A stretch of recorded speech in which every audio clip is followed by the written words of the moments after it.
shooting video at the end of the day is always a tall order. Yeah. We should try to do this earlier in the day. We're going to go through this year's skis. It's still this year, it's March. And next year's skis and what we expect and some of the changes. We're entering a second year in a cosmetic run for each of these brands. So there are relatively few big changes except when we get to Fisher. And that's mostly a question of what's being produced and accessible to us. We're going to do this whole thing in one because there's not so much new information. So we're not going to do a brand by brand discussion. We're going to just talk through everything, and we're going to do it in reverse order, alphabetically. Okay. So we're going to start with Salomon. Salomon, coming into the season, the changes aside from cosmetic were a new top sheet carbon material, replacing the thin ply woven carbon, and a new 10 base for the universal skis, which had been adopted on the World Cup and used with really good success.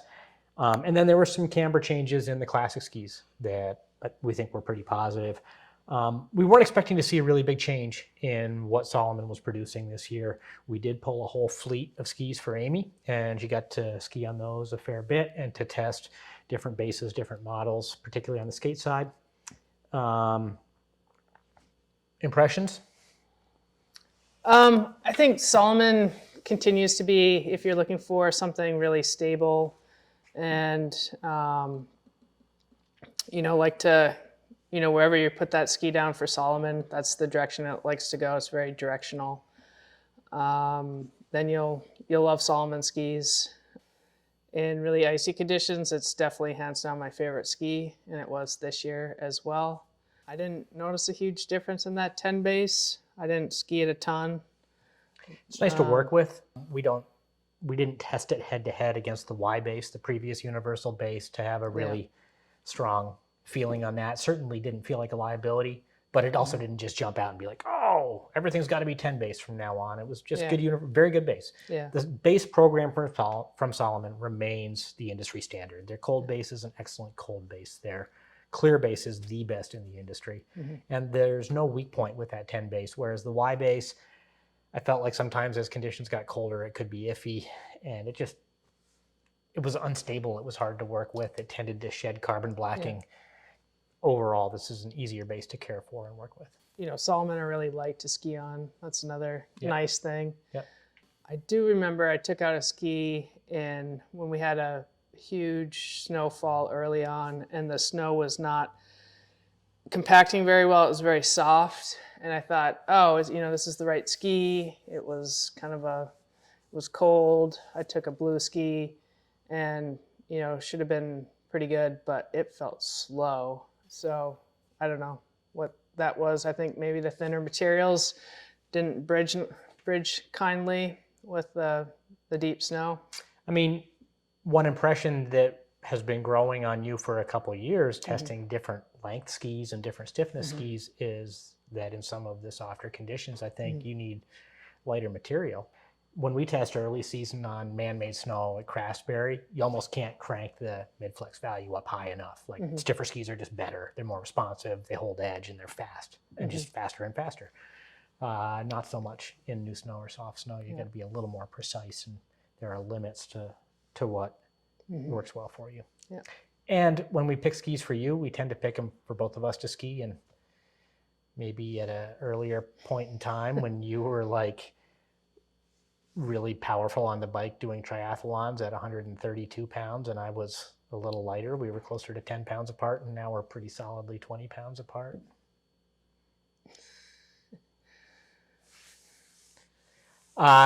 Classic cambers were adjusted a little this year. I was really excited picking the skis, and in all, it just were predictable and easy to work with. We did have to cut the wax pocket back on the hard wax skis I picked out for you. One of the changes to the camber is to essentially shorten the rear end enough that it's a little more predictable and it's built to pressure or built to strength. When the back end of the pocket's really long, then the pocket collapses really rapidly as you move forward on it.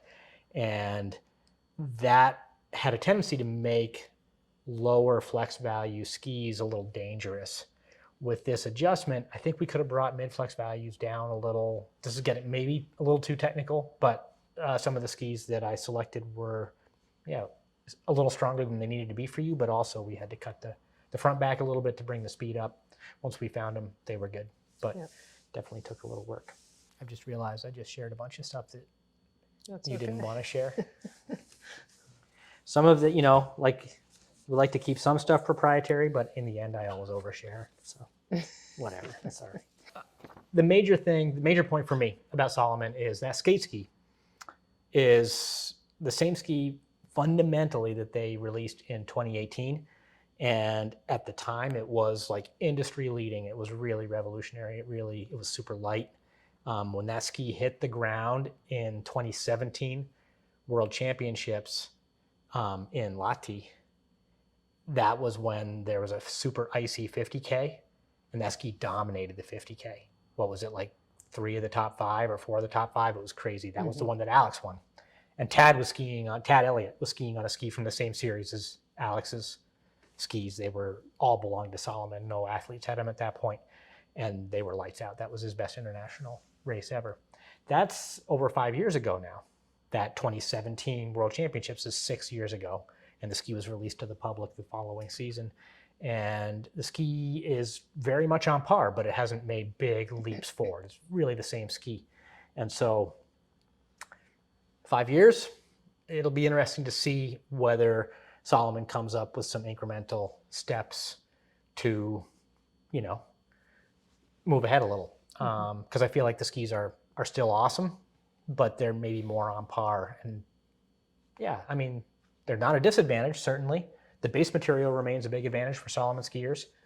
But I think, they should have something coming sometime. We'll see.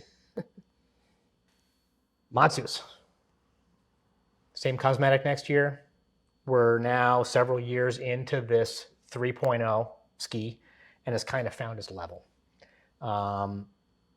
What impressions do you have skiing on Matsus this year? Again, we did sort of the Salomon project for you. I took a bunch of Matsus skis to work with. Now that Gunner's not racing, we were working with David Northcott a little bit on race fleet stuff. So I skied on Matsus a lot less this year, I think, than last year. For skating, the F3 is one of my favorite skis to ski on in the majority of conditions. It just feels like it's always fast. The F2 is a little more energetic. Feel like it does better when the conditions are firm and nice so that you don't get off balance. So for us skiing here, that rarely ever happens, in southern Vermont. Yeah. We're skiing on crud. More often than not. Yeah, kind of. Hey, we had some of the best days of skiing ever, particularly at Prospect this winter. We did. Yeah. Right around Christmas into New Year's was amazing before it all went away. And recently it's been incredible. Yeah. So it's not like we haven't had good skiing. No. But F3 is produced targeting softer conditions. It's a more balanced camber. It's a little lower resting camber. The high point's a little further back, and it's more of a 50-50 ski. One interesting thing we've seen with the F3 is when I got on some of the new stiffer ones early in the season, they felt a little draggy compared to some of the more supple skis from last year until I moved the bindings, which way? Back? No. Forward? Forward. Interesting thing about a ski that carries a lot of load on the front. If your foot's here and the ski's out here, there's a hot spot and you kind of got to balance it. And if the bridge expression if the release angle from the hot spot to the bridge is too high on those skis that carry a lot of load out there, it's like having a seesaw off balance, and it tends to be slow. If you move your foot forward a little, you put a little more load on the front and it levels out that seesaw, you tend to get easier release on the skis. So a bunch of those F3s on the stronger side for me felt much better with the binding forward, which is counterintuitive for someone who's been on other models where moving the bindings back tends to lighten the front end and release it. This is actually a case where by putting more load on the front, sometimes you get a real release. This year, for the first time, we sent some F3 skis out and got reports from skiers who said they felt a little dead. That is not terminology that I normally associate with Matsus. They tend to be really active and lively. Those reports were revised once there was new snowfall and there was just a little softness in the snowpack and the skis came to life and felt really, really good. At the same time, I feel like the F2 skis that we're skiing on this year don't push me off the back quite as much. I've been a real advocate of the F3s because you feel really balanced in the camber, like your foot's level and it's easy to control your fore-aft position. And I feel like a more athletic skier with better access to move through the ski and have my body forward. It's really relaxed to be forward. Whereas on the F2 or some of the other brands, I feel like getting up and over the ski precipitates a lot of tension in the foot. And the F3 never feels like that. It feels really easy to stand on in whatever position. But the F2s have gotten easier for me this year. And in the race testing, where last season, the 21-22 season, there was 1/2 of one day, sprint qualifying in Dublin. The F2 was a clear winner, but the rest of the time, F3s were winning the race testing. This year, it was much more 50-50 or maybe even a little more F2 skis winning. And that was with last year's winning skis in the mix. Mm-hmm. So it's an interesting thing. I think there has been some change. I think this year's F2s were easy to work with. I like them a little better. And Matsus in Norway has found the same thing? Or? I don't know. We were hoping to get over there early this month, and it didn't work out for a variety of reasons. So we're going to have to wait until we travel over in May for a first round of ski selection to debrief with those guys. Yeah. We'll see. Yeah. That'll be interesting. At any rate, I think we need to plan for balance between those two models. They're very different. They have their strengths. Both can be good universal skis. I think we understand what their strengths are, and we need to be able to work with customers that way, but maybe you need both. I mean, by the end of the year, I could tell what I wanted to ski on. Like, unless it was unpredictable, like I picked the wrong ski because I didn't know what the conditions were going to be. But if I knew what the conditions were going to be, I was like, yeah, that's F2. So classic. When the 3.0 first came out, and in fact, before that, when we were working with prototypes, these skis were crazy. They changed everything when they started experimenting with the same laminate reinforcements that they put in the skate skis, and the ski cambers got really, really high. The kick got easy if you ski like a Norwegian. You stand high and stomp on the kick, and it was like the kick force development was really, really high.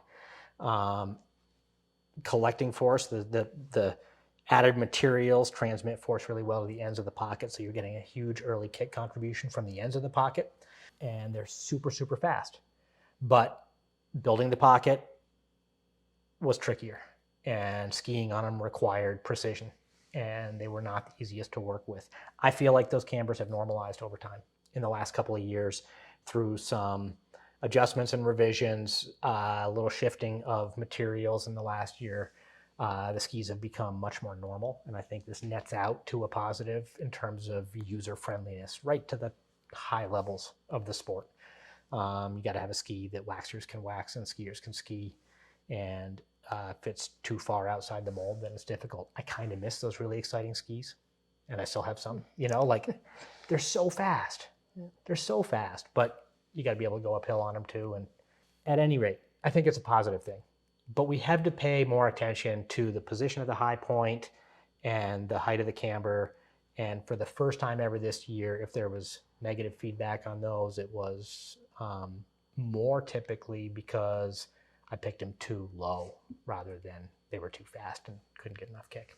We get, dissatisfied feedback at a rate of low single-digit %, but we take it seriously because we learn a lot when we miss on a pick.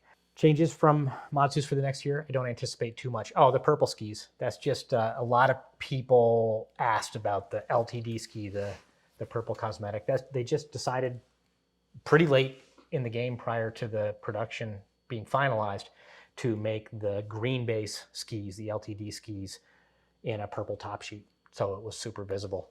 That green base still remains a extremely specific base. It takes 4 or 5 days minimum of full thaw to get the snow corned up enough for that base to be really viable. It's not a universal wet base. It's a great asset when you want it, but it has not jumped to the front with the frequency of, say, Salomon's clear base. So yeah, the purple skis are just that. And the cambers are specific to those same wet conditions. Okay, Fisher. Again, we're in between cosmetic shifts. Ostensibly, everything is held about the same, but there are some really kind of major changes to the lineup that we'll be working with this next year and the way we'll be working with the skis based on what Fisher has decided to do. The skis that we will be picking from, that we have access to, are they have to limit the number of SKUs. It's not endless. Like, we don't pick RCS skis from that inventory. It's only top level race models. And we knew that at some point the Speedmax ski would start to get displaced by the DK ski, or the helium model. Everyone had a super limited access to that DK ski this year. I think everyone's heard about it by now. It's a lighter construction. It's the direction of the future for Fisher. So far, only in skate and only in skate plus, but it's coming. And the big question has been, when is it going to arrive and really take over and displace existing Speedmax models? The answer, in my mind, is kind of twofold. This happens in stages. On the one hand, you have the World Cup. And on the World Cup, we're looking for stability, predictability, and a really sure bet skis that are going to perform at the highest level, measuring glide. World Cup service process overwhelmingly selects skis for like run out speed. So much of the testing is done that way. So the skis need to glide really well. Individual skiers might pick skis for moving speed or feel. And so, an individual skier and a waxer might team up and say, pick something that might not straight up win the glide out. But most of the time, you're looking at glide out. That's kind of what is determining things. And the question in my mind is the helium ready to step into the top slot there? And the answer so far has been only occasionally. It's in the World Cup, has been for a number of years now, and it's been adopted at a minority ratio, maybe 20%, maybe a little higher at this point. It's coming. We know it's going to take over. But every time Fisher brings new material, there's a time frame for it to be adopted. The other factor to look at is the production skis, the skis that are made for the public and for racing, but in the major production facility there. And they're not custom-made World Cup skis. And in this case, it's really a question of resource allocation. Where's the attention get put? Where's the quality control placed, and where are they putting their efforts at building the best skis? And it seems to me that they're there. They've reached a point where that DK ski, the helium, will be their flagship. And this is where the effort is going to be placed. And so we have mixed feelings. We have very little high quality testing time on the skis. We were unable to get any stiff enough 186 length skis, the skis that we would normally pick to ski on, and the medium skis that we got. Yeah, they weren't not that impressive in terms of their speed. In terms of snow touch and feel, really good. I mean, they're feathery light. They feel quite impressively quick on the snow, but the glide wasn't there. The feedback from customers, we sold very few pairs compared to others because of allocations. We just didn't have access to that many. But the feedback was outstanding. Really no negative feedback, and some effusive feedback, really positive. People writing back and wanting to reinvent their fleet around that construction. So I'm convinced that the ski is ready to go at a sub-World Cup race level for sure. This is the future. And in the inventory that we'll be pulling from, the 610 Plus Speedmax, the universal ski, is no longer available in Speedmax to us to select from.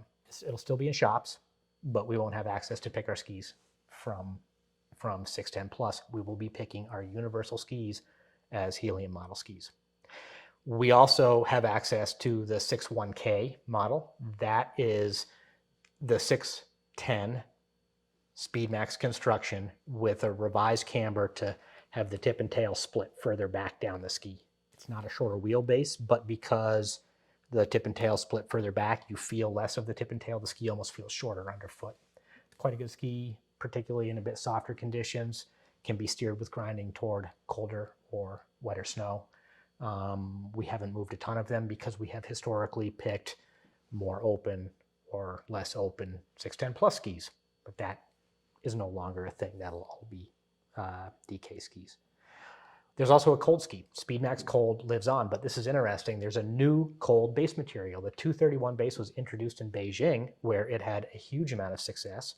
They brought it to the World Cup after that and have been using it on the World Cup, and it's been getting used. Now, the A5 base was almost chased totally off the World Cup. The previous cold base was really, really rarely used in high-level racing. Almost everything was the 28 base. They were producing cold cambers with the 28 base, and that was the dominant ski by far. But now this new 231 base, the race guys are telling me that below about 8 degrees Celsius, it's a really good bet, and that they feel like it's much more versatile than the A5. Say grinding's not a problem. Of course, it's a harder base. We haven't even worked with it yet, but I'm eager because I think we have a market for cold base material if it's good base material. Solomon's F base has been great for us. A new cold base, I think, is an opportunity and something that will be good, and it's in Speedmax construction, but not DK. Yeah, as you said, the helium skis quite nicely. It's lighter, feels a little poppy. The one that we skied on, I don't think we had ground it, so it wasn't. We were running a P51, but in good conditions for P51. It's a factory-produced P51. We say that we do better than that. I don't mind putting them on the snow, but it sure wasn't competitive. Maybe that says more about our grinding than about the skis. Maybe. At any rate, let's be clear. At a high level, World Cup level, Super Tour level, new skis are selected to test against established winners, and they have to displace known good skis that have been selected through a process. That's the standard that has to be hit. At a citizen race level, a consumer level, a junior level, a collegiate level, new skis are brought on board as athletes develop and grow, or as old skis age out much more. Very few of the customers we're working with professionally are testing against old skis that are recent enough that there's any expectation that they would be in there still. So the customers that we were selling these helium skis to are testing them against skis from 5, 6, 7 years ago. They're way better, way better. The incremental progress is very much alive, and the material feel of the skis is awesome. So they're gonna impress people. Let's draw a distinction between that and 2013 when the Speedmax skis first hit the market in the same way. We were still able to pick the carbon light construction. And for that first year, 2013, 2014, the carbon light construction was way, way better. They had to make a major revision to the construction in early 2015 before those Speedmax skis kind of became a standard that we could work with. And that's when they really took over and became very good. This release is way ahead of that point. This is a standard that Fisher will do well with. There's no question. Okay, classic skis. Another discontinued product that we have made a lot of use of is the 812 Cold. The only thing that makes me sad there is I feel like there was a really different reference camber for the Cold ski, and it was a useful light position driven camber. We could pick it very low, and it had a lot of merit, particularly in hard cold tracks. The 812 Plus is a good ski to work with. We always end up picking higher FA values, higher cambers because the high point's a little further back. We'll see what they produce. We'll see what that looks like. But yeah, 812 will be only in the Plus model and camber. In 902, people have used it as a universal ski. Since it came out, it has been a broadly universal ski. Now in racing, there are a bunch of different cambers. They have dedicated clister cambers that are more compact and higher. They're made to carry higher volume clister jobs. The stiffness of the bridge is a inverse cube relation to the length of the pocket. So a long pocket doesn't hold as well. And therefore a long pocket with really strong clister can be problematic unless you really boost the material strength. So this is interesting. This year we will have access to select specific strong clister camber 902s. Now I haven't seen the production version of these. We've worked with them in World Cup skis. I kind of know what to expect. This is an opportunity to be able to select really specific clister cambers. At this point in time, people who are serious about classic racing need a clister ski. And this They also probably need instructions on how to wax that. For sure, 100%. They need a clister ski. Probably we need to sell it with clister, with base clister and volume clister and softener and tacky clister. Like there's got to be a system to work with those skis. And we do it all the time, so it's not a difficult thing to communicate. But typically selling the regular 902, they haven't been built with that true clister camber that needs to be treated that way. They've been more of a high riding hard wax ski. That high riding hard wax ski has been an awesome asset because it can be a great universal ski. It's what we sell more of than anything else. Certainly to junior racers looking for a one pair fleet, that's our favorite go-to ski. It's a really nice position driven pocket when it's picked low. It can in many ways replace that cold hard track ski, the 812 cold ski, because selected low, those focus pressure zones and the tip and tail splay are not a liability in hard tracks in the cold. And that ski is super, super versatile. So when they have steered it more toward clister, it's kind of taken a tool away from us. There have been years when that 902 camber was not as accessible for hard wax. And so I'm hopeful that with 2 902 cambers, one dedicated to strong clister and one more versatile to be picked for hard wax or binder or clister covered or ice clister, then we have really, really good access and good tools in the tool chest. Zero skis are kind of going away, except, well, from Fisher. Other brands have them, but I picked a bunch last year and we still have like 4 or 5 pairs in each length that are stellar zero skis. Okay, that's it. Sounds good. Thank you.